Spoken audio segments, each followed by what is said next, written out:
같이 잠깐 기도하겠습니다. 하나님 아버지 감사합니다. 주일 아침 구원받은 형제자매들과 함께 하나님 말씀 앞으로 불러 모아주셔서 주님을 찬양하며 또 말씀을 공급받을 수 있는 기회를 주셔서 감사합니다. 값없이 구원해 주신 것도 너무나 감사한데 생명이 역사하는, 성령이 역사하는 교회 가운데 우리 발걸음을 인도해 주시고 또 하나님의 신령한 말씀을 공급해 주심에 감사를 드립니다. 오늘도 증거되는 하나님의 말씀을 통해서 우리 각 사람 돌아보게 하시고 하나님 앞에 더욱 온전하고 완전한 자로 세워주시옵소서. 멀리 해외에서 복음을 위해 수고하고 있는 선교사와 가정 그리고 함께하는 동역자들 능력으로 강건케 하시고 이러지 많은 영혼들에게 복음을 전하기 필요한 모든 것들 풍성히 공급해 주시기를 또한 간절히 바라고 원합니다. 우리 가운데 병약하여서 고통받는 지체들의 건강을 회복시켜 주시고 삶의 여러 가지 어려움 가운데 있는 형제자매들 어려움을 능히 이겨나갈 수 있도록 하나님 은혜 베풀어 주시옵소서. 오늘 말씀의 시종 자비로운 주님께 의지하며 주 예수 그리스도 이름으로 기도드렸습니다. 아멘. 요한계시록 2장 찾겠습니다. 요한계시록 2장입니다.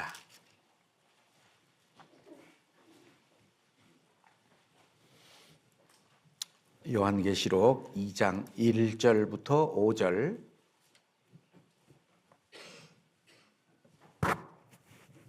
계시록 2장 1절부터 5절 함께 읽겠습니다.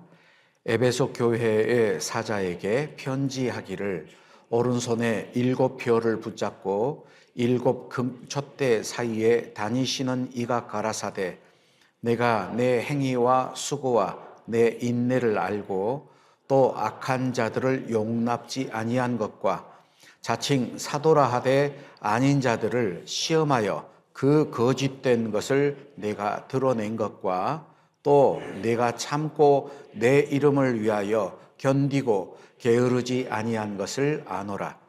그러나 너를 책망할 것이 있나니 너의 처음 사랑을 버렸느니라.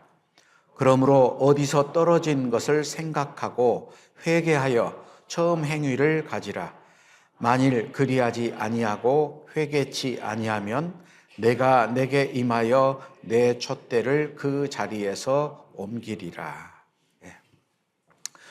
오늘 말씀의 주제는 교회에게 하신 명령, 회개하라라는 주제의 말씀으로 교제를 좀 하고 싶습니다. 하나님께서는 우리 인생에게 여러 가지 명령을 하셨습니다. 그 가운데 몇 가지 예를 들어보자면 구원받지 못한 사람에게는 회개하고 복음을 믿으라라고 말씀을 하시죠. 그리고 구원받은 사람에게는 너희는 내가 이미 일러준 말로 깨끗하게 되었으니 내 안에 거하라. 이제 구원받은 사람은 교회 안에 거해야 된다라고 말씀을 하시고 또 구주 예수 그리스도의 은혜와 저를 아는 지식에서 자라가라. 구원받은 후에 믿음이 성장하는 것도 명령을 하셨습니다. 그리고 서로 사랑하라. 이것도 명령으로 되어 있죠. 사랑하고 싶으면 하고 하기 싫으면 마는 게 아니고 사실 사랑이라는 것은 의지로 되는 게 아니잖아요. 갑자기 유행가가 생각이 납니다. 사랑해선 안 될 사람을 사랑하는 죄이라서. 그러죠. 사랑해선 안 될 사람이 사랑하게 되는 걸 어떻게 해요? 그런데 성경에서는 사랑하라. 이거는 의지적인 사랑이거든요. 그리고 구원받은 그리스도인들에게 복음을 전파하라. 여러 가지 명령이 있습니다.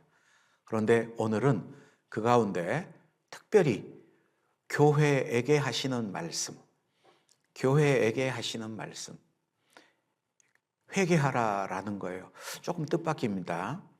구원받지 못한 사람에게 회개하라는 게 아니고 교회에게 회개하라라는 명령이에요. 이 명령은 아주 중요하다 생각합니다. 왜냐? 구원받을 때 회개해야만 구원받을 수 있죠. 그리고 구원받은 사람에게 필요한 게 뭐냐? 회개라는 것을 말하고 있어요. 여러분 한번 생각해 보시죠. 구원받지 못한 사람에게 회개하라. 구원받은 사람에게 회개하라. 누가 회개를 더 많이 해야 될까요? 여보세요. 네? 누가 더 회개를 많이 해야 될까요? 구원받은 사람이 회개할 게 훨씬 많습니다. 구원받고 나서 회개하고 나하고는 관계가 없다. 아니요. 구원받은 사람이 사실은 회개할 게 훨씬 많습니다. 만약에 구원받은 그리스도인이 하나님 앞에 회개하지 않는다. 괴물이 될 겁니다. 그래서 오늘 하나님이 교회에게 하시는 명령, 회개하라. 교회라는 것은 구원받은 그리스도인들의 무리죠. 교회적으로 회개해야 될 것도 있고 구원받은 그리스도인 각 개인이 회개해야 될 것도 있을 거예요. 말씀의 주제가 다소 무겁기는 하지만 아주 중요한 내용이라고 생각을 합니다. 요한계시록에 반복적으로 하시는 말씀이 있습니다. 첫 번째 교회들에게 하시는 말씀 가운데 내가 아노니라는 말씀이에요. 그래서 우리가 읽었던 요한계시록 2장에도 2절입니다. 내가 내 행위와 수고와 내 인내를 알고, 그리고 3절에 또 내가 참고 내 이름을 위하여 견디고 게으르지 아니한 것을 아노라. 교회에 늘 하나님이 하시는 말씀, 안다라는 얘기를 하십니다. 그러죠. 하나님은 모든 걸 아시죠. 오래전에 그런 영화 제목이 있었습니다. 난 네가 지난 여름에 한 일을 알고 있다라는 영화 제목. 뭔가 좀 꺼림칙한, 하나님은 알고 있습니다. 우리가 하나님 앞에 합당치 못하게 살 때 하나님이 내가 안다 그러면 두려울 거예요. 그러나 내가 정말 주님의 복음을 위해서 고난을 받고 희생하고 수고하면서 그 억울한 일을 당할 때 하나님이 내가 안다라고 하면은 그것은 큰 위로가 될 겁니다. 교회에게 하나님은 안다라는 말씀을 하셔요. 그리고 또 반복적으로 하시는 말씀이 귀 있는 자는 성령이 교회들에게 하시는 말씀을 들을지어다. 자, 2장 7절입니다. 요한계시록 2장 7절. 귀 있는 자는 성령이 교회들에게 하시는 말씀을 들을지어다. 11절. 귀 있는 자는 성령이 교회들에게 하시는 말씀을 들을지어다. 29절. 귀 있는 자는 성령이 교회들에게 하시는 말씀을 들을지어다. 요한계시록 2장 3장에 7번의 동일한 귀 있는 자는 성령이 교회들에게 하시는 말씀을 들을지어다. 이 말씀은 실제로 신약시대에 구원받은 교회에게 하시는 말씀입니다. 그러니까 우리에게 하시는 말씀이죠. 그런데 오늘 똑같은 이 말씀을 들어도 이 말씀을 자기에게 적용시키는 사람은 귀 있는 사람일 거고 적용시키지 않는 사람은 귀 없는 사람일 거예요. 예수님께서도 그러므로 너희가 어떻게 듣는가 스스로 삼가하라. 누구든지 있는 자는 받겠고 없는 자는 그 있는 줄로 아는 것까지 빼앗기리라. 중요한 건 내가 어떻게 듣는가라는 거예요. 그래서 마태복음이나 마가복음이나 누가복음에 귀 있는 자는 들을지어다, 들을 귀 있는 자는 들을지어다 라고 얘기를 합니다. 그래서 우리가 말씀을 들을 때는 항상 양심으로 나에게 하시는 말씀이다 라고 받아들이는 게 그게 귀 있는 자의 모습이리라 생각을 합니다. 첫 번째 등장하는 요한계시록 2장에 나와 있는 에베소 교회에게 하나님이 하시는 말씀, 그들의 행위를 칭찬했습니다. 내가 네 행위를 알고 네 수고를 알고 네 인내를 알고 있다. 네가 참고 내 이름을 위해서 견디고 게으르지 않는 것을 내가 알고 있다. 그러니까 참 올바른 행위를 가지고 살았습니다. 주를 위해서 열심히 살았던 초대교회를 말해요. 우리 개인적으로도 갓 구원받고 나서 정말 주님께 대한 감사함이 있고 주님께 대한 열정이 있습니다. 그런데 처음 구원받은 지 얼마 안 된 사람에게 있는 위험이 있고 구원받고 신앙생활을 하면서 다가오는 위험이 있어요. 처음 구원받은 사람은 분별력이 떨어집니다. 그래서 무엇이 참이고 무엇이 거짓인지 분별력이 떨어지고 죄에 대한 유혹에도 쉽게 넘어가요.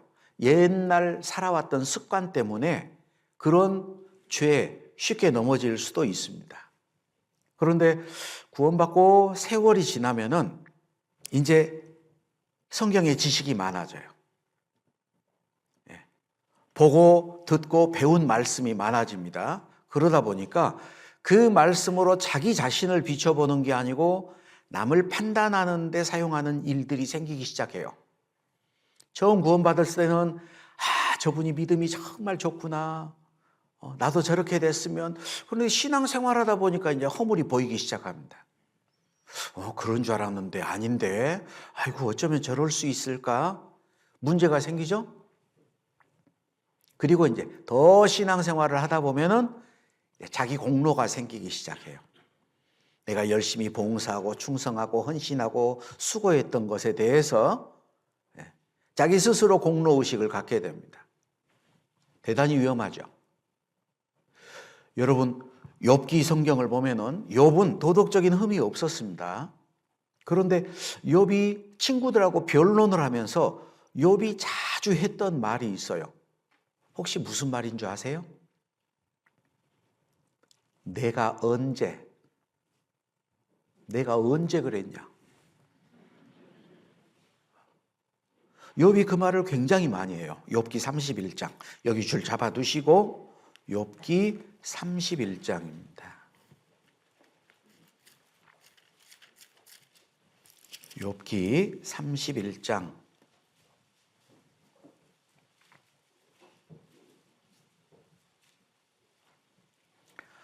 5절. 언제 나의 행위가 허탄하였으며 내 발이 괴율에 빨랐던가. 7절. 언제 내 걸음이 길에서 떠났던가. 9절. 언제 내 마음이 여인에게 유혹되어 이웃의 문을 엿보아 기다렸던가. 13절. 남종이나 여종이 나로 더불어 쟁변할 때 내가 언제 그의 사정을 멸시하였던가. 16절. 내가 언제 가난한 자의 소원을 막았던가. 19절. 내가 언제 사람이 의복이 없이 죽게 된 것이나 빈궁한 자가 덮을 것이 없는 것을 보고도 나의 영 털로 그 몸을 더욱게 입혀서 그로 나를 위하여 복을 빌게 하지 아니하였던가. 24절.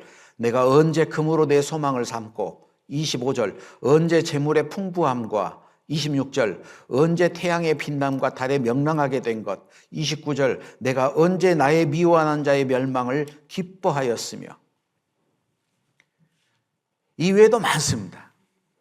자꾸 했던 말이 뭐예요? 내가 언제? 나 그런 짓을 한 적 없어. 나 이렇게 살았어. 그래요. 자기의 도덕적인 흠이 없던 것에 대해서 얘기하는 것은 좋습니다만 그게 자기 의로 가득 차게 됐어요. 그리고 더 지나쳐서 하나님 앞에서 자기를 의롭다라고 얘기를 합니다. 그게 성전에서 손을 들고 기도하는 바리새인입니다. 구원받고 나서 신앙생활하면서 자기 의가 생겨요. 그건 대단히 위험합니다. 바리새인이 그렇게 기도했죠. 나는 다른 사람들 곧 토색 불이 간음하는 자들과 같지 아니합니다. 이 세리와도 같지 아니함을 감사합니다. 나는 일에 2번씩 금식하고 소득의 11조를 드립니다. 내가 언제 그런 나쁜 짓 했습니까? 나 이렇게 살았어요.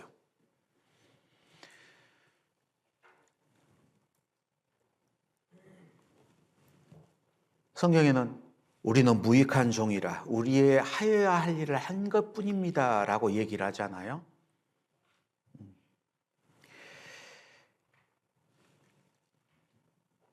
구원받고 연수가 지난 분들은 조심해야 됩니다. 우리는 하나님 앞에 무익한 종일 뿐이에요. 내 건강이나 내 지혜나 내 능력이나 모든 것은 하나님이 주셔서 하나님의 은혜로만 살아가는 건데 자기가 나타나기 시작하면은 문제가 됩니다. 요한계시록 2장에 처음 등장하는 이 에베소 교회, 도덕적으로 흠이 있었던 게 아닙니다. 문제는 그들에게 부족한 게 있었어요. 뭐냐면 사랑입니다. 제가 외국에 이제 이렇게 단기도 나가고 장기로 이렇게 파송이 돼서 복음을 전하고 할 때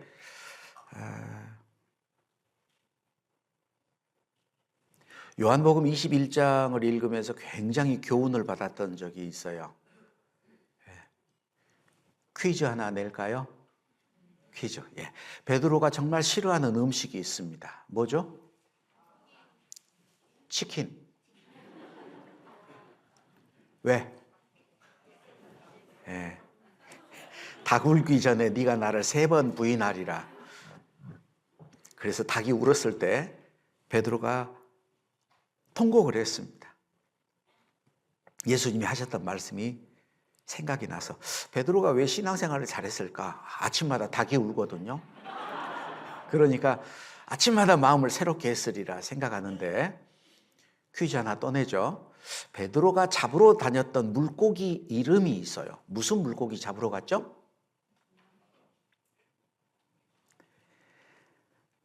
요한복음 21장에 답이 있는데 한번 찾아볼까요? 요한복음 21장.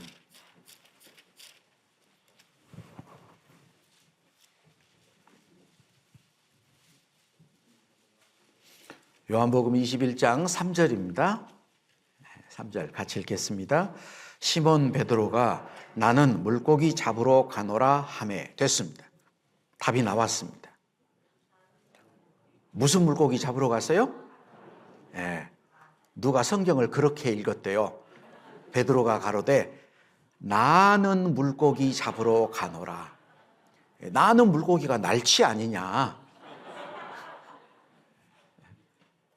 그렇게 말하면 안 되잖아요.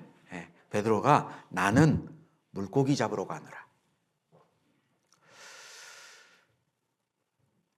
베드로뿐만 아니고 제자들이 몽땅 자기들이 있었던 갈릴리로 다시 다 내려갔습니다. 왜 제자들이 갈릴리로 갔을까요? 주님이 갈릴리로 가라 그랬어요. 가라고. 그래서 갈릴리로 갔습니다. 예수님 무덤을 찾았던 여인에게도 그런 말씀을 하시죠. 마태복음 28장 몇 군데 찾아보겠습니다. 마태복음 28장.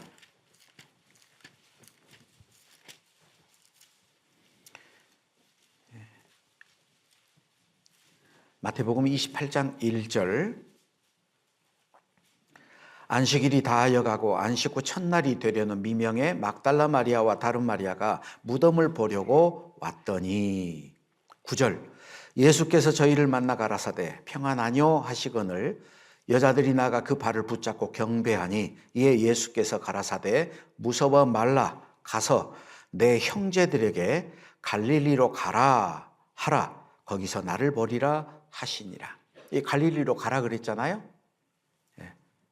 이 말씀이 마태복음 16장에도 나옵니다. 그리고 이때 이전에 예수님이 직접 먼저 말씀하셨던 적도 있어요. 죽기 전에 말씀하셨는데 마태복음 26장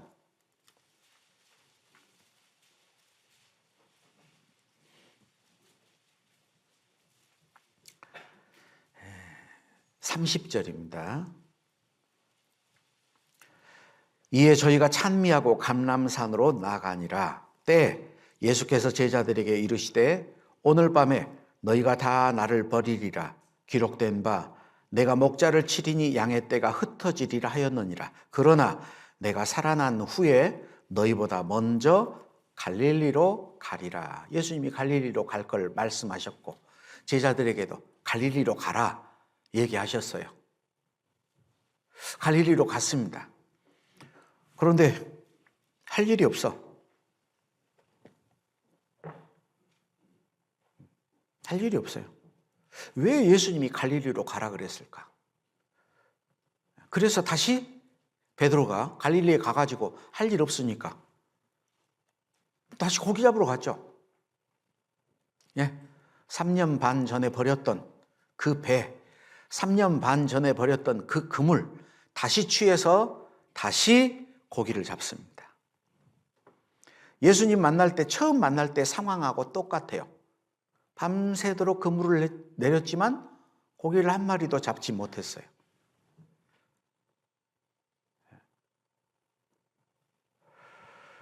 첫 번째 예수님이 베드로를 만나셨을 때는 예수님이 말씀하셨습니다.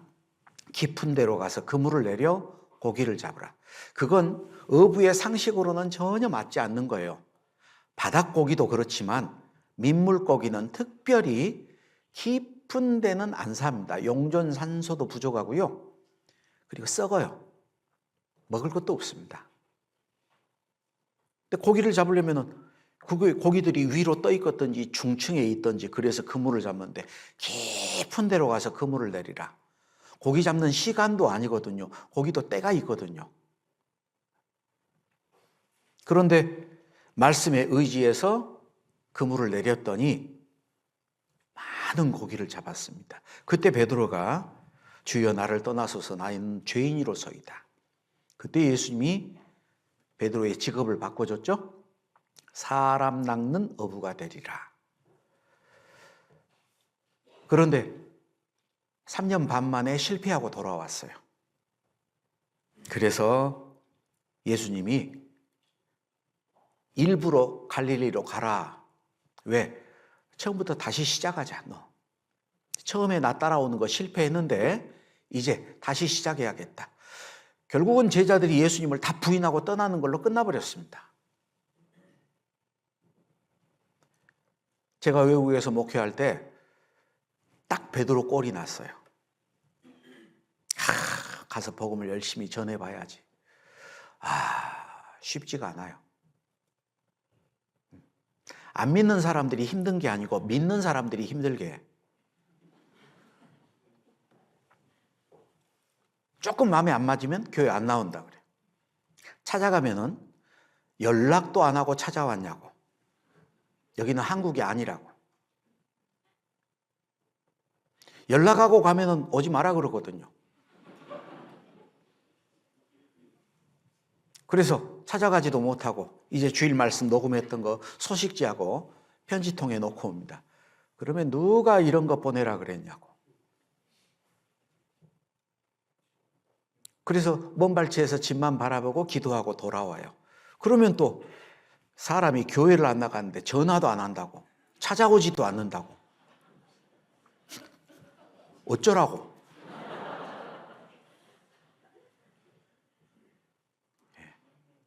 한마디로 마음에 안 든다는 거예요. 그런데 더 중요한 것은 그건 어쨌든지 상관이 없습니다. 그런데 목회자인데 제 속으로 저런 사람은 차라리 안 나왔으면 좋겠다. 그 생각이 들더라고요. 그 생각을 하고 있는 제 자신을 보니까 자격 미달이야. 네가 무슨 목회자야? 그래서 베드로가 했던 말을 제가 속으로 했습니다. 나는 고기 잡으러 가노라. 내가 무슨 목회를 하겠어? 그래. 다시 본업으로 돌아가는 게 낫겠다. 그렇게 기도하고 있는 가운데 요한복음 21장을 읽었어요. 예수님이 갈릴리 호수 가로 고기 못 잡고 밤새도록 수고하는 베드로를 찾아온 것처럼 예수님이 그 아파트 골방에 찾아오시더라고. 그리고 고기 한 마리도 못 잡고 있는 저한테 예수님이 말씀하시더라고요. 그물을 배 오른편에 던져라. 첫 번째는 깊은 데로 가서 그물을 내리라 그랬는데 두 번째는 그물을 배 오른편에 던지라. 그리하면 얻으리라. 성경에 오른편, 왼편이 있습니다. 오른편은 하나님 편이에요. 왼편은 마귀 편, 세상 편입니다. 오른편에 던져서 잡았던 그물은, 그 그물에 걸린 고기는 구원받은 그리스도인들을 말해요. 예수님 말씀대로 오른편에 그물을 던졌더니 고기들을 많이 잡았어요. 그때 주님의 사랑하시는 제자 요한이 예수님이다 생각이 났겠죠? 처음 고기 잡았던 장면. 그러니까 베드로가 겉옷을 두르고 바다에 뛰어들어서 예수님 앞에 와서 무릎을 꿇습니다. 그때 예수님이 물어보죠. 네가 이 사람들보다 나를 더 사랑하느냐? 주님이 베드로에게 요구했던 게 한 가지였습니다. 뭐였죠? 뭐예요? 사랑하느냐? 네가 정말 나를 사랑하느냐? 하나님이 에베소 교회에게 요구한 게 사랑이었습니다. 우리 평택교회 형제 자매님들, 주님을 사랑하십니까? 이 사람들보다 나를 더 사랑하느냐? 이 사람은 내가 사랑하는 사람입니다. 내 부모, 내 아들, 내 딸, 그보다 나를 더 사랑하느냐라는 거예요. 자기 부모나 아들이나 딸을 나보다 더 사랑하는 자는 내게 합당치 않다. 주님 뒤를 따르려면 주님을 가장 사랑해야 됩니다. 자기를 부인하고 날마다 십자가를 져야 돼요. 그러려면 주님을 사랑하는 마음이 없다면 어렵죠. 요한계시록 2장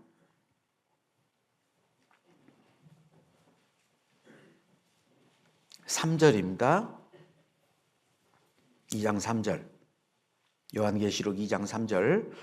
또 네가 참고 내 이름을 위하여 견디고 게으르지 아니한 것을 아노라. 그러나 너를 책망할 것이 있나니 너의 처음 사랑을 버렸느니라.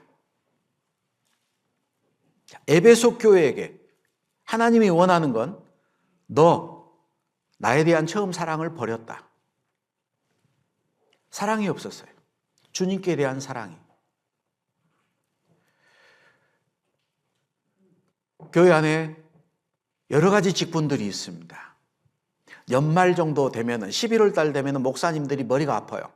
내년도 임원 세우고 직분 준이라고 머리가 아픕니다. 하나님께서 은혜를 베풀어 주셔서 제가 여태까지 목회를 하면서 그런 어려움을 겪지 않았어요. 저는 미리 얘기합니다. 교회에서 여러분들에게 직분을 주고 뭘 해달라고 부탁하는 건 사실 표현이 부탁이지 사실은 명령입니다. 교회 안에서 성령이 하시는 명령입니다. 그래서 미리 사전에 뭐 이것 좀 해줄 수 있어요? 의견 묻지 않겠습니다. 제가 기도하고 그냥 발표하겠습니다. 발표를 듣고 여러분들도 기도를 해보시고 한 주간 기도했는데도 도저히 못하겠다. 그때는 오십시오. 그때는 그런 직분을 부탁하지 않겠습니다. 강조는 안 시키거든요. 사정에서 애걸복걸을 하지 않습니다. 자기가 직분 버리면 버리는 거죠. 다행스럽게 한 분도 저는 못하겠습니다. 그런 분이 없었어요. 이유가 뭔지 아세요? 제가 미리 밑밥을 뿌려놓거든. 여러분 한번 대답해 보세요. 하나님은 부족한 자를 들어서 쓸까요? 완전한 자를 들어서 쓸까요? 네, 부족한 자. 그래서 부족한 사람들을 명단에 넣습니다. 그러니까 부족해서 못하겠다는 말은 이제 못하죠. 네. 중요한 게 뭐냐? 사랑입니다. 사랑.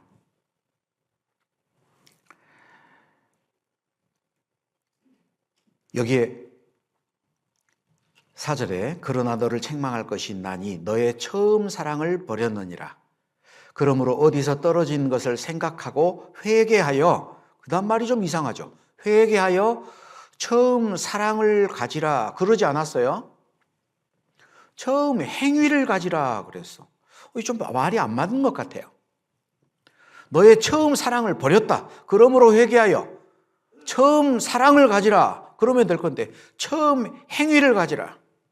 왜 이런 말을 했을까? 첫 번째, 사랑이 식어버리면 행위도 식어버릴 수 있어요. 어떤 신혼 부부가 있습니다. 남편이 퇴근하기를 기다려요. 새댁이 된장찌개 끓여놓고 전화합니다. 자기야 언제 와? 차가 밀리는데 좀 늦을 것 같아. 빨리 와, 나 기다리고 있어. 그래. 30분이 지났는데 안 와요. 또 전화해서요. 어디만큼 오고 있어? 아이고, 차가 너무 밀려. 1시간은 더 걸릴 것 같아. 알았어. 천천히 와. 기다릴게. 먼저 먹어. 아니야. 1시간 뒤에 남편이 왔습니다. 짜졌어. 물 붓고 다시 좀 이렇게.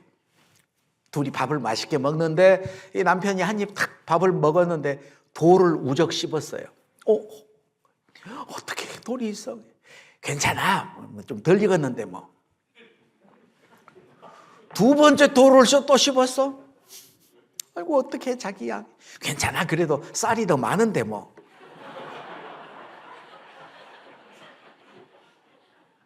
모든 게 용서돼요. 세월이 흘렀습니다. 10년 뒤. 여보 언제 와요? 좀 늦을 것 같아. 밥 먹고 와요?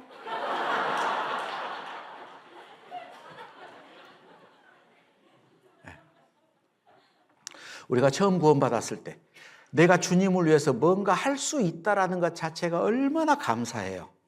그죠? 사랑이 식어버렸어. 행위도 식었습니다. 목사님 내년에는 좀 쉴래요. 쉬기는 뭘 쉬어? 숨도 쉬지 말지. 힘들 건데. 자전거 페달을 밟기를 그치면 넘어지는 건 100%입니다. 넘어지지 않을 사람이 한 명도 없어요. 그래서 너와 내게 듣는 자를 위하여 이 일을 계속하라. 계속해야 됩니다. 여기 회개하여 처음 행위를 가지라. 처음 행위가 없어져 버렸어요. 안 하고 있어. 두 번째, 하기는 해요. 2절, 3절 보면은 견디고 게으르지 아니한 것을 아노라. 계속 하기는 해. 그런데 사랑 없이 하는 거예요. 우리 평택교회도 맡은 바 직분 꼿꼿하게 하는 분들이 있을 거예요. 그런데 과연 사랑으로 하느냐 아니면 자기 의지로 하느냐. 사랑으로 행하지 않는다면 그건 회개해야 됩니다. 주었기 때문에 맡은 자에게 구할 것이 충성이다. 그래도 죽도록 충성하겠습니다. 그런데 그게 주님께 대한 사랑으로 행하지 않는다면 그건 회개해야 돼요. 직분을 행하는데도 어떤 사람들은 자기 이름을 위해서, 자기 명예를 위해서 어쩔 수 없어서 의무감으로 잘못된 겁니다. 사랑으로 행해야 됩니다. 고린도전서 16장, 고린도전서 16장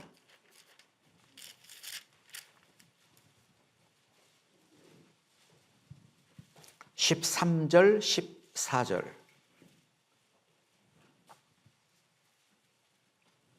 함께 읽겠습니다. 깨어 믿음에 굳게 서서 남자답게 강건하여라. 너희 모든 일을 사랑으로 행하라.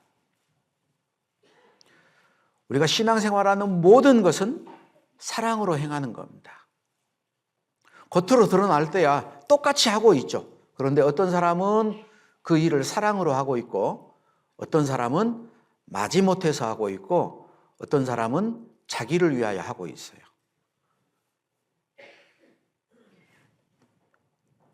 하나님이 에베소 교회에게 요구하는 그것은 사랑이었습니다. 그들이 하고 있는 행위는 사랑이 결여된 행위였어요. 그걸 회개하라고 말하는 겁니다. 여러분, 이건 굉장히 중요합니다. 왜냐?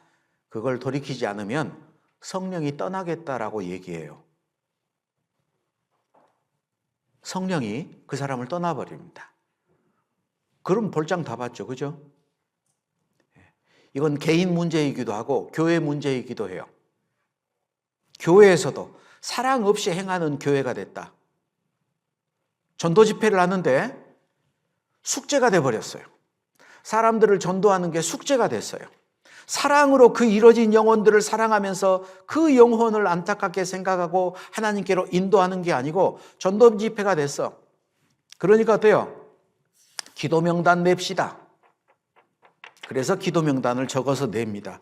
이번에는 누구를 전도할까? 누구 이름을 쓸까? 숙제하는 것처럼 이름을 써. 하나님이 그 사람에게 성령으로 역사하지는 않을 거예요. 사랑으로 행해야죠. 주님은 주님을 가장 사랑하는 사람을 존귀하게 생각하고 가장 사랑하는 사람을 통해서 하나님의 일을 맡기십니다. 주님을 사랑하는 사람을 통해서 하나님의 영광을 나타내십니다. 다른 건 몰라도 주님을 사랑하는 데 있어서만큼은 최고가 돼야 돼요. 저는 제가 몸담고 있는 포천교회가 평택교회보다 교회당이 더 아름답고 성도 수가 더 많아지고 그렇게 되기를 원치 않습니다. 그러나 한 가지, 평택교회보다 사랑이 많은 교회가 되기를 간절히 바랍니다. 여러분들의 신앙이 그렇게 되기를 바랍니다. 그건 하나님이 원하시는 거예요. 요한계시록 2장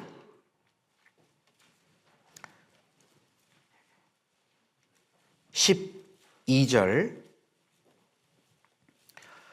버가모 교회 사자에게 편지하기를 좌우에 날선 검을 가진 이가 가라사대 내가 어디 사는 것을 내가 아노니 거기는 사단의 위가 있는 데라 내가 내 이름을 굳게 잡아서 내 충성된 증인 안디바가 너희 가운데 곧 사단에 거하는 곳에서 죽임을 당할 때도 나를 믿는 믿음을 저버리지 아니하였도다. 그러나 내게 두어 가지 책망할 것이 있나니 거기 내게 발람의 교훈을 지키는 자들이 있도다. 발람이 발락을 가르쳐 이스라엘 앞에 올무를 놓아 우상의 제물을 먹게 하였고 또 행음하게 하였느니라. 이와 같이 내게도 니골라당의 교훈을 지키는 자들이 있도다. 그러므로 회개하라. 그리하지 아니하면 내가 내게 속히 임하여 내 입의 검으로 그들과 싸우리라. 버가모 교회에 책망하는 것은 발람의 교훈, 니골라당의 교훈을 지키는 자들이 있다. 발람의 교훈은 뭐고 니골라당의 교훈은 뭐냐? 발람은 불의의 싹스를 사랑했습니다. 그래서 민수기서 22장에 보면은 이제 발람이 하나님 앞에 했던 말이 있죠. 발락이 그 부하들을 시켜서 보화를 보내서 이스라엘을 저주하라고 했을 때 발람이 취했던 태도가 있습니다. 민수기 22장 한번 찾아보시죠. 민수기 22장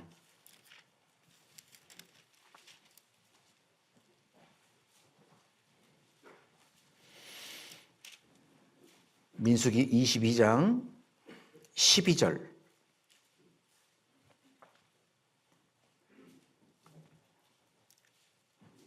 12절 하나님이 발람에게 이르시되 너는 그들과 함께 가지도 말고 그 백성을 저주하지도 말라. 그들은 복받은 자니라.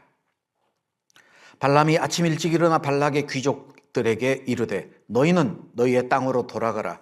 내가 너희와 함께 가기를 여호와께서 허락지 아니하시느니라. 자, 이렇게 끝났더라면 참 좋았어요. 하나님께 물어봤더니 하나님께서 가지도 말아라. 저주하지도 말아라. 그런데 이번에는 발락이 더 높은 사람, 그리고 더 많은 보화를 가지고 발람에게 또다시 찾아왔습니다. 발람이 어떻게 해야 될까? 18절. 발람이 발락의 신하들에게 대답하여 가로되 발락이 그 집에 은금을 가득히 채워서 내게 줄지라도 내가 능히 여호와 내 하나님의 말씀을 어기어 덜 하거나 더하지 못하겠노라. 자, 여기까지만 했으면 참 좋았는데 그 다음에 이해할 수 없는 얘기를 해요. 19절 같이 읽어보죠. 그런즉 이제 너희도 이 밤에 여기서 유하라. 여호와께서 내게 무슨 말씀을 더하실런지 알아보리라. 무슨 말을 더하기는 뭘 더해? 한번 얘기했으면 됐지. 이게 발람의 부패한 마음이에요. 돈을 사랑했거든요. 그러니까 아닌 것처럼 얘기하면서 은금을 채워서 내게 줄지라도 라는 그런 쓸데없는 얘기를 하죠. 그리고 자기를 합리화시킵니다. 무슨 말씀을 더하실런지. 목회할 때 어떤 분을 상담한 적이 있어요. 그리스도인으로서 좀 합당치 못한 그런 직업을 가지려고 해서 그건 합당하지 않겠습니다. 여러 가지 이유를 대면서 그 일을 얘기를 하더라고요. 그래서 그건 안 하는 게 좋겠습니다. 그렇게 상담이 끝났는데 나중에 보니까 그분한테 그 상담을 안 한 전도인이 없어요. 주변의 전도인을 다 찾아다니면서 그 얘기를 한 거예요. 이유가 뭘까요? 무슨 말씀을 더할런지 계속 알아보는 거예요. 그 교회 안에 상담이 나고 다 상담했는데도 자기가 원하는 답이 안 나오니까 이제 인근 교회의 전도인을 찾아갑니다. 그분에 대해서 잘 알지도 못해. 그러니까 자기의 어떤 형편, 자기의 입장 이런 것들을 막 계속해서 결국은 원하는 답을 얻었어요. 그러니까 어떻게 하느냐. 상담했는데 하라고 하더라. 그게 발람입니다. 자기를 합리화시키는 거예요. 어떤 다른 교회에 있던 분이 저한테 찾아와서 교제하는 가운데 어떤 자기 교회에 있는 자매님하고 교제했던 얘기를 하더라고요. 그분이 구원받은 지가 오래됐대요. 그런데 교회에서 어떤 직분을 맡기는데 고민이 됐어. 왜? 자기가 알바를 하고 싶거든요. 그래서 알바를 선택할까, 직분을 선택할까. 그래서 그분이 이제 옆에서 그렇게 권면을 했답니다. 그 알바 하지 말고 직분을 선택하라고. 그런데 결국은 알바를 선택했대요. 직분을 버리고.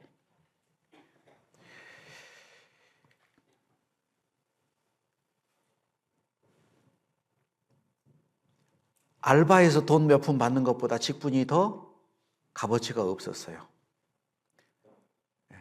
장자의 명분을 판 에서와 같이 망령된 자가 돼버렸죠. 간증은 잘해. 간증은. 발람이 얼마나 간증을 잘했나. 발람이 아주 멋진 얘기를 하는데요. 그 민수기 23장 한번 보죠. 민수기 23장.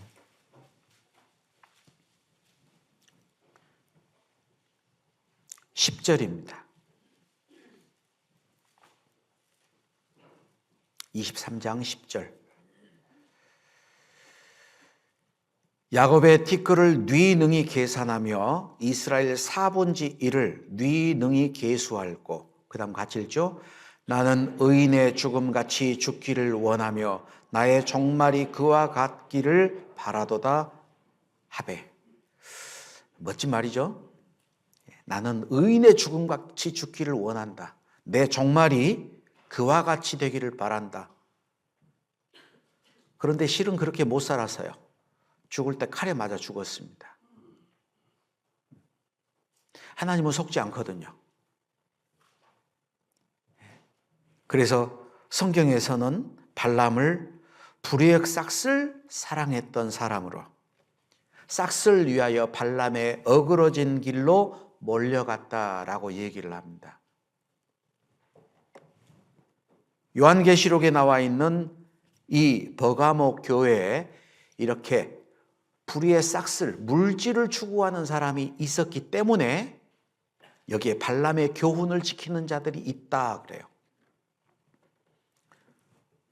평택교회에 발람의 교훈을 지키는 자들이 있도다.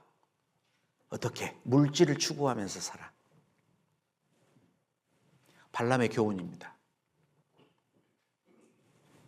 말은 잘해, 발람처럼. 의인같이 살기를 원한다. 그런데 그렇지 않았어요. 그리고 여기 니골라당의 교훈을 지키는 자들이 있도다.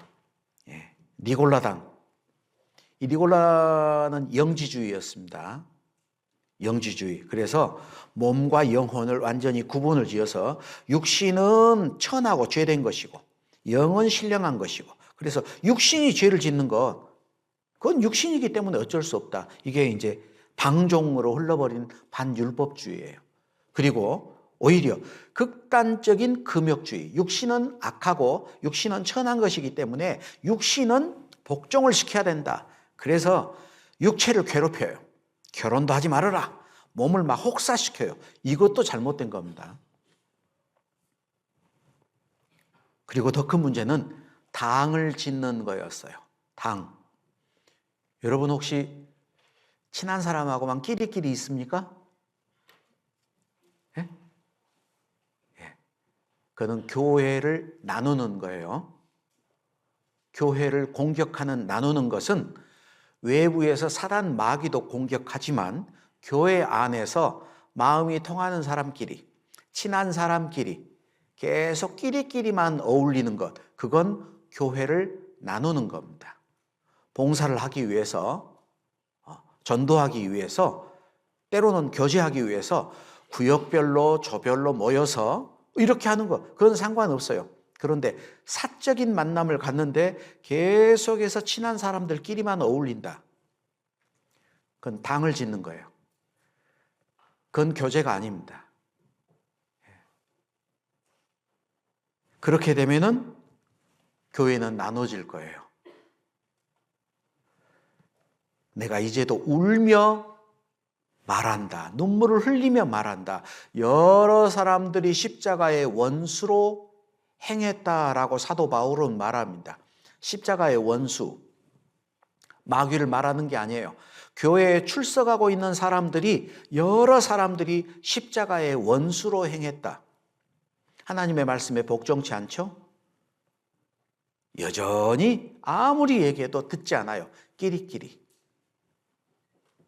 그건 교회를 나누는 십자가 원수입니다.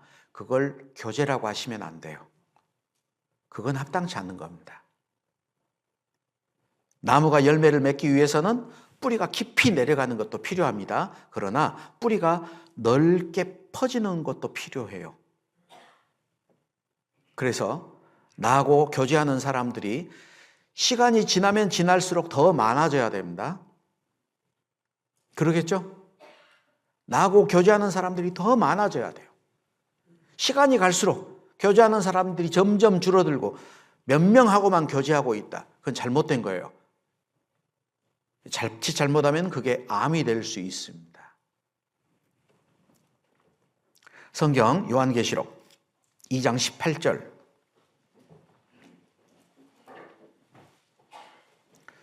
요한계시록 2장 18절부터 21절까지 같이 읽겠습니다. 두아디라 교회의 사자에게 편지하기를 그 눈이 불꽃 같고 그 발이 빛난 주석과 같은 하나님의 아들이 가라사대 내가 내 사업과 사랑과 믿음과 섬김과 인내를 아노니 네 나중 행위가 처음 것보다 많도다. 그러나 내게 책망할 일이 있노라. 자칭 선지자라 하는 여자 이세벨을 내가 용납함이니 그가 내 종들을 가르쳐 꿰어 행음하게 하고 우상의 제물을 먹게 하는도다. 또 내가 그에게 회개할 기회를 주었으되 그 음행을 회개하고자 아니하는도다. 자, 이 두아디라 교회는 사업, 사랑, 믿음, 섬김, 인내 아주 좋았습니다. 처음보다 더 많았어요. 성장했죠. 그런데 문제가 뭐냐? 이세벨을 용납했어요. 이세벨은 아합 왕의 아내였습니다. 이방 여자를 받아들인 사례들이 있죠. 예를 들면은 노아 홍수 전에 셋의 후손들, 하나님의 아들들이 사람의 딸들의 아름다움을 보고 자기들의 좋아하는 모든 자로 아내를 삼았다. 그래서 그들이 육체가 됐습니다. 이방 여인을 받아들인 거죠. 또 이삭의 장자였던 에서, 사사였던 삼손, 지혜의 왕이라고 말했던 솔로몬, 다 이방 여자들을, 아합 왕을 성경에서는 스스로 팔려 여호와 보시기에 악을 행한 자, 왜? 그 아내 이세벨에게 충동되었기 때문에. 이 이세벨 때문에 아합 왕은 정말 악한 왕으로 기록이 됐습니다. 그리고 이 이세벨에게서 낳았던 딸 아달랴, 그 여자가 또 유다 왕하고 결혼을 했죠. 여호람하고 결혼을 했어요. 그래서 자녀를 낳았습니다. 아하시아. 그런데 아하시아가 죽었어요. 그러니까 다른 여자에게서 태어났던 말 다 죽여버리고 손자 요아스 한 명 어떻게 피해서 살고, 그리고 자기가 이 여자가 왕이 되잖아요. 그래서 이스라엘을 6년간 지배합니다. 여기서 이세벨을 용납했다. 용납했다라는 말이 뭘까? 용납. 용납이라는 것은 헬라어로 아피에미라는 원어를 가지고 있는데 무엇을 하게 하다, 허락하다, 내버려 두다라는 뜻이에요. 고린도 교회를 책망할 때 고린도 교회, 이방인에게도 없는 음행하는 자가 들어왔는데 그 음행하는 자를 용납했습니다. 그걸 교만했다라고 얘기를 해요. 교만하여져서 어찌하여 통하니 여기지 아니하고 그 일 행하는 자를 너희 중에서 물리치지 않았느냐? 이런 악한 자는 너희 중에서 내쫓으라. 구원받은 그리스도인이 자칫 잘못하면은 세상의 것들을 받아들일 수 있어요. 그게 뭐냐? 용납하는 겁니다. 마음 가운데부터 용납해요. 이 정도는 괜찮겠지. 여러분, 퀴즈 하나 낼까요? 퀴즈를 자꾸 내네. 사사 삼손이 있죠? 삼손. 삼손의 머리카락을 밀었던 여자가 있어요. 이름이 뭐? 에? 들릴라. 귀가 제일 잘 들려. 들릴라. 들릴라가 삼손의 머리카락 몇 가닥을 밀었을까?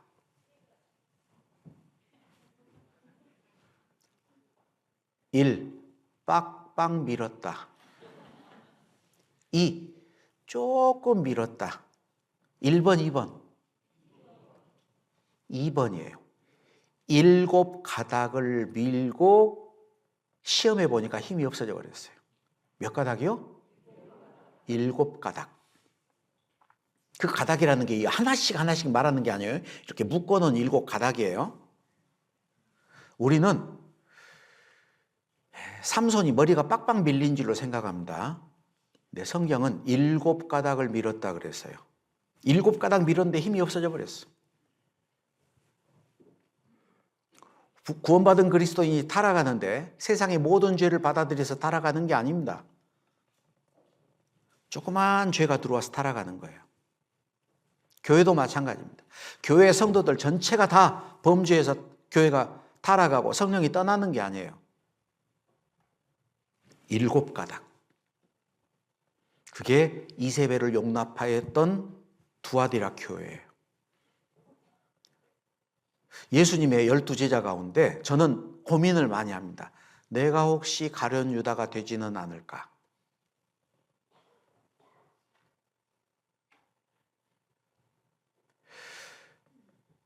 예수님이 왜 제자들하고 마지막 만찬을 할 때 제자들의 발을 다 씻어주고, 그리고 이 가운데 나를 팔 자가 있다, 그릇에 손을 넣는 자, 왜 떡을 떼가지고 유다에게 일부러 줬을까요? 왜 그랬을까요? 회개할 기회를 계속 주는 거예요. 그 떡을 받을 때, 그 발을 씻길 때 유다는 양심이 찔렸을까요? 안 찔렸을까요? 양심에 찔렸을 거예요. 계속 사랑을 보여줘요. 근데 끝끝내 회개하지 않았습니다. 우리가 신앙생활하는 가운데, 교제 가운데서, 말씀 가운데서 내 양심이 찔리는 하나님의 음성이 있을 때 여러분은 어떻게 하세요? 끝끝내 돌이키지 않는다면 여러분이 가룟 유다가 될 거예요. 그건 분명합니다. 두아디라 교회의 가장 큰 문제는 뭐였냐? 회개할 기회를 주었으되 그 음행을 회개하고자 아니하는도다. 그러니까 결국 버리는 거예요.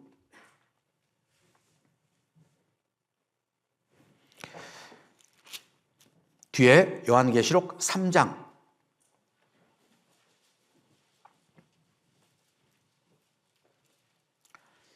1절부터 3절까지 또 같이 읽죠. 사대교회의 사자에게 편지하기를 하나님의 7 영과 7 별을 가진 이가 가라사대 내가 네 행위를 아노니 네가 살았다 하는 이름은 가졌으나 죽은 자로다. 너는 일깨워 그 남은 바 죽게 된 것을 굳게 하라. 내 하나님 앞에 내 행위에 온전한 것을 찾지 못하였으니 그러므로 내가 어떻게 받았으며 어떻게 들었는지 생각하고 지키어 회개하라. 만일 일깨지 아니하면 내가 도적같이 내게 이르리니 어느 시에 내게 임할런지 내가 알지 못하리라. 자, 이 사대교회는 정말 심각하죠. 살았다는 이름은 가졌으나 죽은 자다. 하나님 앞에 죽은 자다. 그래서 네가 어떻게 받았으며 어떻게 들었는지 생각하고 지키어 회개하라. 그렇지 않으면 주님이 언제 재림하실지 너는 알 수 없다라는 거예요.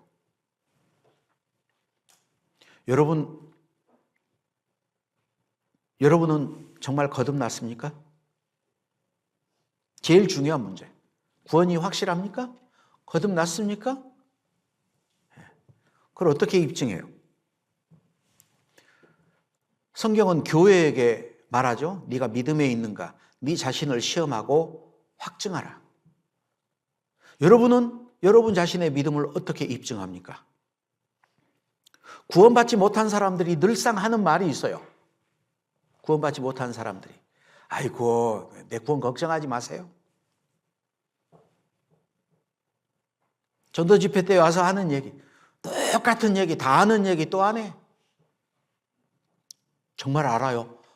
정말 알면은 와서 얘기를 해봐야 돼. 자기가 잘 알고 있는 것을 설명할 수 있어요. 하라면 못해. 그러면서 똑같은 얘기 다 아는 얘기라 그래요. 만일 무엇을 아는 줄로 여기는 자 마땅히 알 것을 알지 못한다 그랬습니다. 똑같은 얘기 아니거든요. 생명 없는 사람들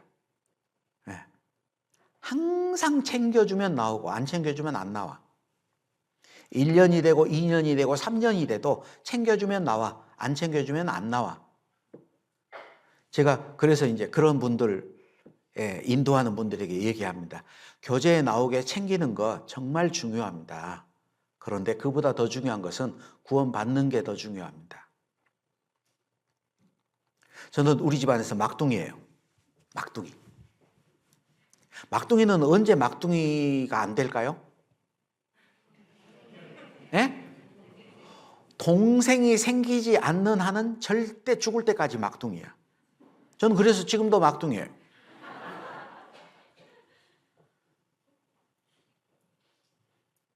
언제 막둥이 노릇을 그만두냐? 자기가 전도해서 새로운 영혼이 태어나면 그 사람을 챙기기 시작하면 막둥이 짓을 그만할 거예요. 성경에는 구원받았는지 안 받았는지 확인하는 방법이 아주 간단합니다. 열매를 보고 안다 그랬죠? 열매를 보고. 열매를 보고. 그 열매가 뭐예요? 그게 행함이에요. 행함. 세상의 나무들은 자라고 나서 열매를 맺습니다. 그런데 구원받은 사람은 열매를 맺어 자란다 그랬어. 구원받자마자 열매가 생기기 시작합니다. 구원받자마자 기도하는 것부터 삶의 목적부터 방식도 점점 달라져요. 다 성숙해서 달라지는 게 아니고 구원받자마자 달라져요. 그래서 성경에 전에는 이제는 비포 애프터가 있잖아요. 여기 초등학생이 있으면 테스트를 좀 해볼 건데 믿느냐 안 믿느냐. 제가 가끔 합니다. 초등학생이 있으면 나오라 그래요. 차렷. 네가 그대로 눈을 감고 뒤로 그대로 넘어지면은 목사님이 너를 받아줄 거야. 대신 뒷걸음질 친다든지 주저앉는다든지 그런 것은 안 믿는 거야. 목사님이 받아줄 거라고 믿니? 네. 그럼 한번 해봐. 차렷. 뒤로 넘어졌. 믿는다고 해가지고 뒷걸음질 쳐요. 믿었어요? 안 믿었어요? 안 믿었죠. 안 믿었다는 걸 어떻게 알았어요? 행함으로 나타나잖아. 행함 없는 믿음은 죽은 것이다. 정말 중요한 건 구원이에요. 성경에는 특별한 사람에 대한 얘기를 하지 않고 누구든지 그래서 로마서 14장 7절에 우리 중에 누구든지 자기를 위하여 사는 자가 없고 자기를 위하여 죽는 자도 없다. 누구든지 특별한 사람이 아니고 누구든지 하나님의 성전을 더럽히면 하나님이 그 사람을 멸하시리라. 만일 누구든지 주를 사랑하지 아니하거든 저주를 받을지어다. 누구든지 세상과 버치되고자 하는 자는 스스로 하나님과 원수되게 하는 것이라. 누구든지 세상을 사랑하면 아버지의 사랑이 그 속에 있지 않다. 누구든지 하나님을 사랑하노라 하고 그 형제를 미워하면 이는 거짓말하는 것이다. 누구든지 생명책에 기록되지 못한 자는 불못에 던지우더라. 예외가 없습니다. 구원받는데 돌연변이는 없어요. 누구든지입니다. 그래서 우리 형제 자매님들, 여기 사대 교회 살았다는 이름은 있었지만 죽은 자였습니다. 내가 어떻게 들었고 어떻게 받았는지 확인해 봐야죠. 그리고 그 사람은 주님이 언제 오실지 몰라요. 만일 일깨지 아니하면 내가 도적같이 이르리니 어느 시에 내게 임할런지 내가 알지 못하리라. 제가 구원받았을 때 제 아들이 4살이었습니다. 그때 저희 자매하고 둘이 생각하기를 이 아들이 초등학교 들어갈 수 있을까? 우리가 학부모가 될 수 있을까? 안 될 것 같아요. 주님이 금방 오실 때가 다 됐어. 그래서 제가 불임수술을 했어요. 주님 오실 때 다 됐으니까 이제 아이 그만 낳고 신앙생활 열심히 하자. 제가 불임수술을 했더니 교회 안에 이제 나이 드신 집사님들이 자기 아들을 닥달하는 거예요. 이제 막 구원받은 김영훈 형제 봐라. 주님 오실 때 다 됐다고 수술한대. 너는 왜 안 해? 그래가지고 형제님들이 전부 다 불임수술 붐이 잃어버렸어요. 제가 이제 원흉이 됐습니다. 그런데 작년에 제 손주가 초등학생이 됐어요. 주님이 안 오셔. 밤낮 수양회가 되면 뭐 이번 수양회가 마지막 수양회가 된다는 얘기를 20년도 넘게 우려먹어 지금.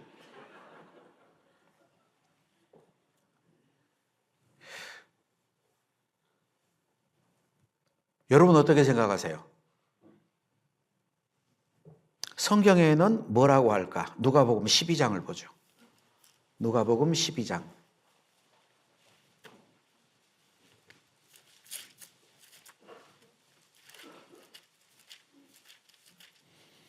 누가복음 12장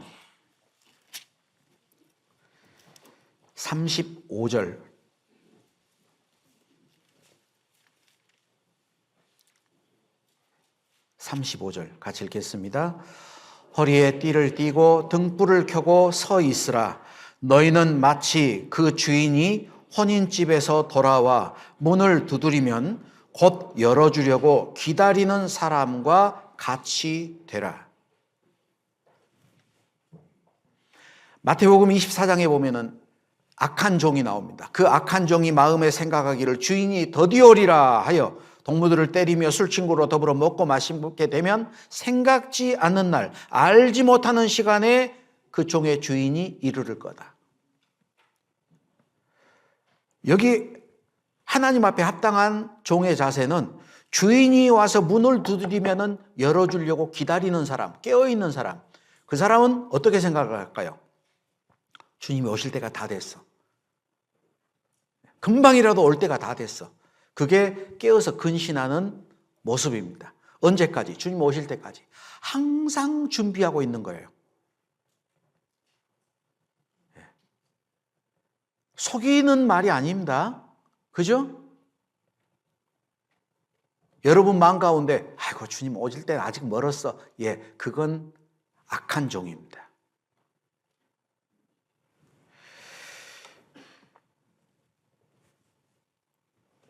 그래, 이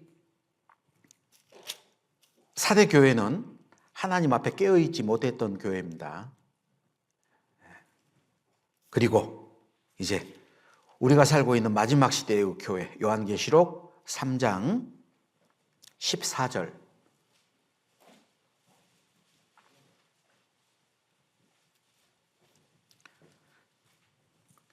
14절부터 18절입니다. 함께 읽겠습니다. 라오디게아 교회의 사자에게 편지하기를 아멘이시오 충성되고 참된 증인이시오 하나님의 창조의 근본이시니가 가라사대 내가 네 행위를 아노니 내가 차지도 아니하고 더웁지도 아니하도다. 내가 차든지 더웁든지 하기를 원하노라. 내가 이같이 미지근하여 더웁지도 아니하고 차지도 아니하니 내 입에서 너를 토하여 내치리라. 내가 말하기를 나는 부자라 부요하여 부족한 것이 없다 하나 내 곤고한 것과 가련한 것과 가난한 것과 눈먼 것과 벌거벗은 것을 알지 못하도다. 라오디게아 교회의 가장 심각한 문제는 뭐였을까요? 자기 상태를 모른다는 거예요. 자기의 신앙 상태를 몰라. 나름대로 잘하고 있다고 생각을 해요. 제가 목회하던 교회 가운데 그런 분이 있었습니다. 신앙생활 볼 때 형편없어요. 그 교회에서는 구원받은 지 가장 오래된 분이었습니다. 신앙생활이 형편없어. 그런데 자기는 잘하고 있다고 생각해요. 주일날 식사당번입니다. 식사당번하러 교회를 나왔어요. 식사당번이 끝나니까 자기 집에 돌아갔어. 차가 없어. 다른 자매에게 태워주라 그래서 집으로 돌아갔어요. 택시 불러서 간 것도 아니고. 그럼 그 자매님을 태우러 간 자매도 말씀을 못 들어. 교회를 뭐하러 왔어요? 그분은 교회를 뭐하러 왔을까? 주일날? 식사 당번하러 온 거예요. 말씀은 안 듣고 갔어. 다른 자매까지도 말씀 못 듣게 하고. 여러분 그게 신앙생활 잘하는 거예요? 못하게 하는 거예요? 못하게 하는 겁니다. 그런데 자기는 열심히 최선을 다했다고 생각을 해.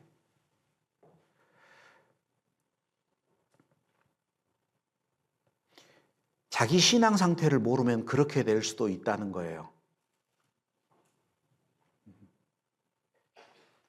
라오디게아 교회가 그랬습니다. 나름대로 자기는 최선을 다하고 있다라고 생각을 해요. 열심히 하고 있다고 생각을 해요. 그러나 하나님은 너는 곤고하다, 가련하다, 가난하다, 눈 멀었다, 벌거벗었다.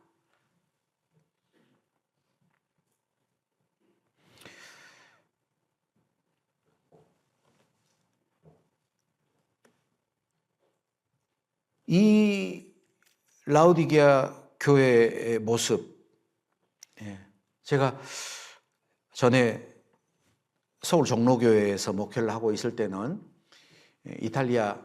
이태리 밀라노 교회가 후원 교회였습니다. 그래서 이탈리아를 갔던 적이 있는데 그때 뭐 이태리 내에 이제 로마가 있으니까 로마에 가서 뭐 여기저기를 봤는데 제일 기억에 남는 것은 카타쿰이라는 지하 동굴 묘지였어요.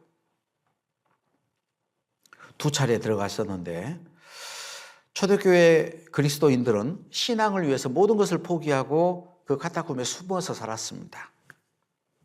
어둡고 아주 습해요. 미로처럼 얽혀 있습니다. 공기도 신선한 공기가 아니죠. 탁하죠. 습해요. 시체들이 썩어가고 있고 쥐도 있고 벌레도 있고 거기에서 자기만 사는 게 아니고 온 가족이 살아요. 그들에게 절실했던 것은 좋은 음식, 좋은 공기, 좋은 직장, 좋은 집, 포근한 잠자리, 따뜻한 햇별, 자녀 교육, 좋은 가구 그런 게 아니었습니다. 그들에게 간절히 절실했던 것은 신앙의 자유였어요. 먹고 살아야 되죠? 굴속에만 사는 게 아니고 이따금씩 나옵니다. 따뜻한 햇볕, 좋은 공기, 음식들 사가지고 들어가.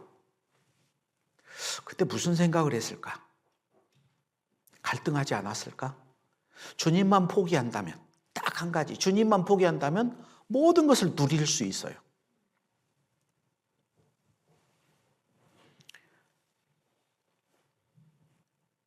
세상에 대한 동경을 했을까? 아니면 세상과 구별된 것에 대해서 감사를 했을까? 그들에게는 신앙 한 가지가 절실했습니다. 제가 4년 전에는 대구에 있었어요. 코로나가 제일 심했었을 때 대구에 있었습니다. 사택 교회당까지 거리가 한 5분 정도밖에 되지 않아요. 8차선 큰 도로가 있는데요. 차가 한 대도 안 다닙니다. 모든 가게는 다 문 닫았고 줄 서 있는 곳 약국 앞 교회당도 문을 닫았어요. 그때 하나님 앞에 간절히 기도했습니다. 하나님, 복음 전할 수 있는 기회를 한 번만 더 주십시오. 한 번만 더 복음 열심히 전하겠습니다.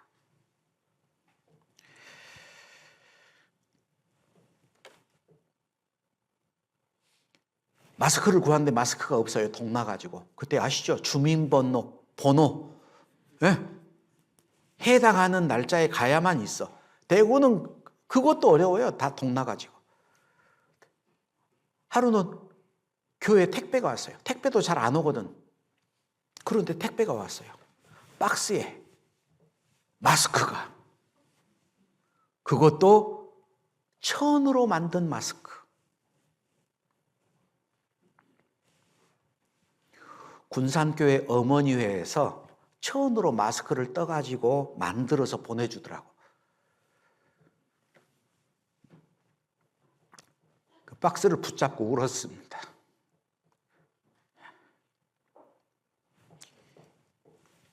형제 자매들에게 쭉 나눠주고, 제가 다음에 언제 군산교회 가면은 엎드려서 큰절을 하려고 그래요. 정말 고맙습니다.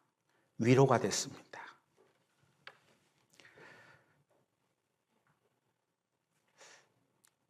한 번만 더 기회를 주세요. 복음 전하게. 근데 이제 마스크 다 벗었잖아요. 그걸 보는데 예수님이 하셨던 말씀. 군대가 예루살렘을 에워싸는 것을 보거든 그 멸망이 가까운 줄 알라. 그때 촌에 있는 자들은 그리 들어가지 말아라. 성내에 있는 자들은 나가라.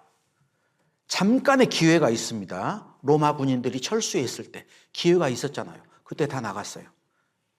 그 말씀이 생각나더라고. 이제 하나님이 복음을 전할 수 있는 잠깐의 기회를 우리에게 줬다. 그런데 마음들이 어떻게 됐냐? 벌써 느슨해져 버렸어.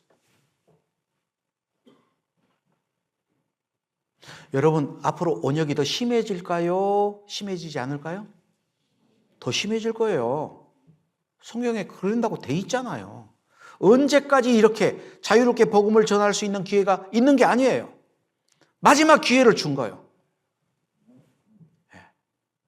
깨어 있어야죠. 그죠? 미지근한 것. 그게 라오디게아 교회였어요. 그들에게는 간절함이 없었습니다. 절실한 게 없었어요. 이 정도면 됐지. 어딘가 그런 글을 읽었던 적이 있습니다. 아마추어는 최선을 다하고 프로는 목숨을 건다. 와닿더라고. 복음을 전하는 데 있어서 우리가 아마추어가 돼야 될까요? 프로가 돼야 될까요? 프로가 돼야 됩니다. 프로가 되려면 어떻게 해야 돼? 목숨을 걸어야 돼. 전도하는데 여러분 목숨 걸어보십시오. 얼마나 많은 열매가 있겠어요? 목숨을 거는 그 간절함, 그 절박함이 있다면 당연히 그 사람을 인도할 수 있을 거예요. 하나님이 그 사람의 마음을 움직여 줄 겁니다.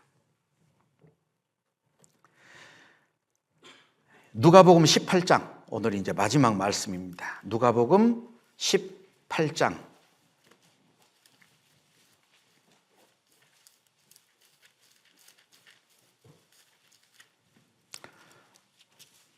누가복음 18장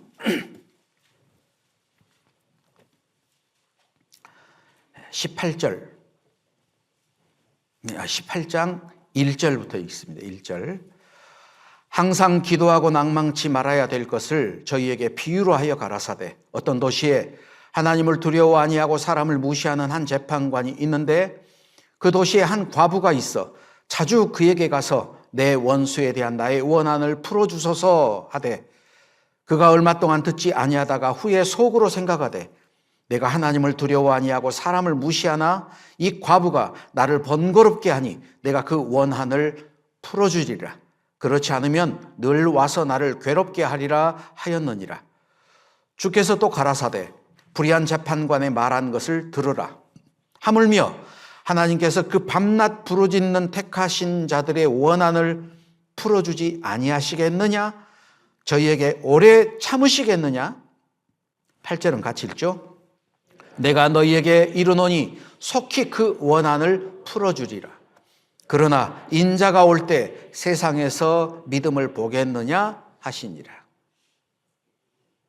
여기서 우리가 유의해서 읽어봐야 될 말씀이 뭐냐? 그러나 인자가 올 때 세상에서 믿음을 보겠느냐? 그 믿음은 누구의 믿음을 말하는 건가요? 구원받지 못한 사람들이 정말 주님을 믿고 구원받을 사람이 없다. 그 말이 아니고 간절히 주님께 매달려서 기도하고 있는 그 믿음을 가진 그리스도인을 볼 수 있겠느냐? 그 말이에요. 예수님이 다시 오실 때, 왜 예수님이 다시 오시냐? 예수님 오실 때가 끝이잖아요. 말세잖아요. 종말이잖아요. 왜 주님이 다시 오시냐? 간절히 이뤄진 영혼들을 위해서 하나님께 울부짖고 기도하는 사람이 없어서 주님이 오신다 그 말이에요. 세상의 종말은 구원받지 않은 사람들이 회개하지 않아서 오는 게 아니고 구원받은 사람들이 회개하지 않아서 오는 거예요. 이방인들의 범죄로 말미암아 종말이 오는 게 아니고 그리스도인들의 범죄로 말미암아 온다는 거예요. 내 사랑하는 가족들이 구원받지 못하는데 왜? 그들이 회개치 않아서가 아니고 내가 회개하지 않아서, 내가 하나님께 대한 그 간절한 믿음이 없어서, 그래서 구원받을 수 있는 사람이 구원을 못 받을 수 있다는 거예요. 어떻게 보면 역설적이라고 생각이 드는데 사실 이 말씀은 구원받은 그리스도인들의 정말 양심에 찔리는 말씀입니다. 그러나 인자가 올 때 세상에서 하나님께 간절히 기도하고 하나님께 매달려 있는 그리스도인들의 믿음을 보겠느냐? 우리는 그걸 해야 됩니다. 오늘 교회 소식지 보니까 아이고 제가 보고 깜짝 놀랐어요. 똑같은 게 두 개 있냐? 102명 또 하필이면 똑같아. 근데 앞에 봤더니 3월 13일부터 또 하나 봤더니 3월 6일부터 예? 이름이 똑같냐 봤더니 이름도 달라. 당연히 달라야겠죠. 낮 집회 인도하는 분, 밤에 대집회 인도하는 분. 제가 물어봤습니다. 평택교회 성도님들이 몇 분이나 돼요?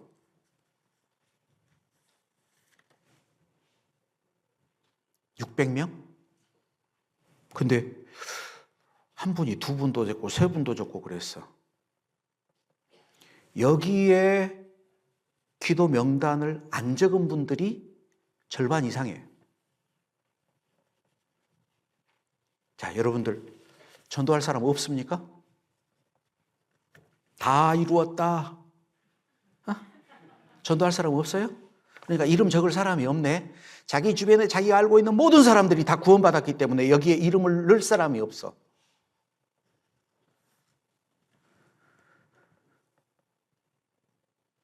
인자가 세상에 올 때 믿음을 보겠느냐?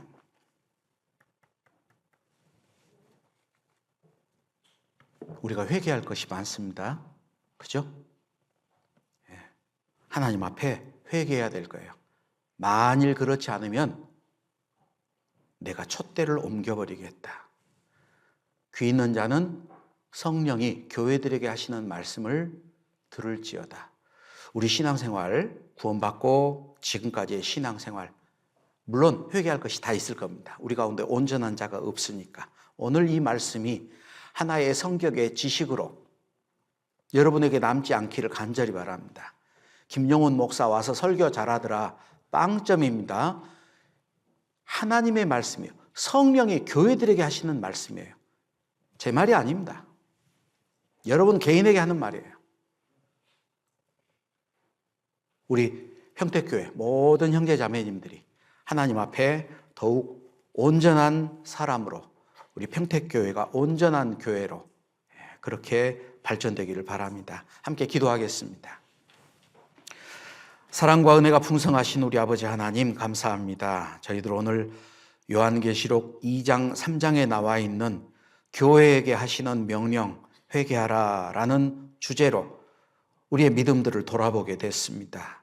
혹시라도 이 하나님의 말씀대로 우리 앞에 회개할 것이 있지는 않는지 우리 자신을 돌아보게 하시고 하나님 앞에 흠도 점도 없는 교회로 올바르게 세워주시기를 간절히 바라고 원합니다.